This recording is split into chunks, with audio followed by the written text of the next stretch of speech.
Good morning, again, for the second time. I'm getting a lot of people feeding me criminal information on various auditors, and I want to make it very clear that, well, I do appreciate it, and please send away.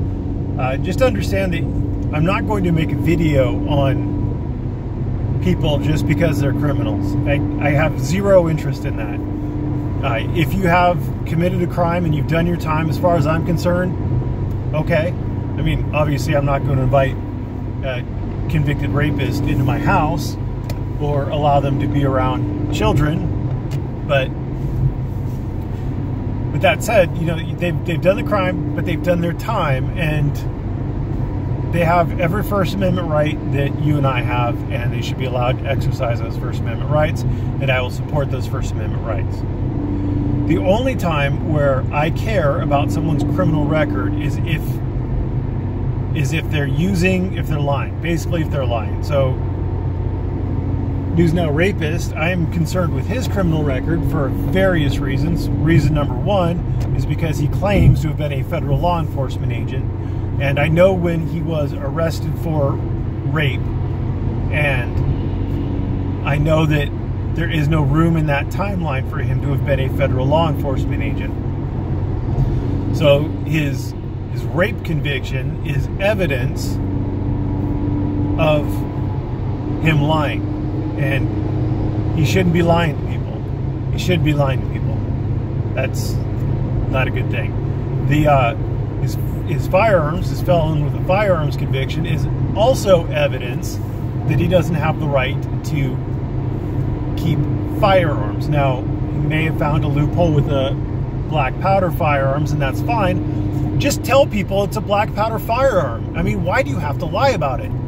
I'm carrying a black powder firearm. Okay, maybe you just like black powder firearm. I don't know. I don't care. But once you start lying about it, then you're going to give other felons the idea that they could go around with a firearm, and they're going to get in trouble for it, and none of that's going to come back on News Now Rapist. So it's his lying that I have an issue with.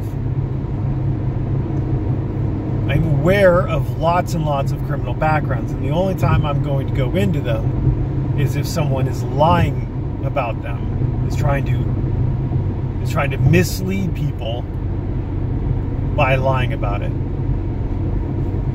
So I do appreciate everyone who is sending me the information, the criminal backgrounds on these people, and who are going through the efforts to find it. I certainly won't stop anybody from doing it. And when I say I appreciate you sending it to me, I do, because you never know when you're going to need something like that, and somebody starts making claims that aren't true. It's nice to have that information on hand and just be like, no, dude, you did not. Here's the proof.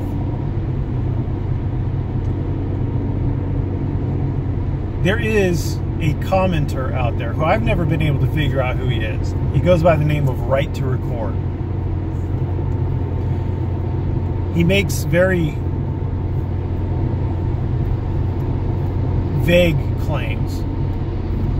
He alludes to having been a lawyer, but when you pin him down, he won't actually say he was a lawyer. He says he graduated from University of Tennessee, Knoxville. He graduated from their law school, he says, in like around 79-ish. He may or may not have. I would love it, though, if someone would find me information on him, because he's making claims, and he's a liar, and he's wrong about everything he says, legally speaking, but he's saying it as being an authority figure. He's got a law degree. He hints at having been a lawyer, and he has zero understanding of laws, of the First Amendment, of precedent, of forums, of anything that someone who actually went to law school, who was a lawyer, would have at least a basic understanding of. I mean, sure, some of that First Amendment case law came out after 79. A lot of it did. But forums have been around for quite some time. Hague v. CIO was was in the 40s. So, I mean, these things, Spock v. Greer v. Spock, I forget which way that goes. That was in the 60s. I mean, there's been a lot of jurisprudence on free speech and forums since, or before 1979. NAACP v. Buttons. There's a lot. Anyway, so if anybody knows who he is and can kind of guide me as to where or if he was an attorney, and where or if he actually did graduate from law school, I'd appreciate it, because I don't like people lying and claiming to know things about the law that they have no idea about. Anyway, thanks for watching. Have a great day.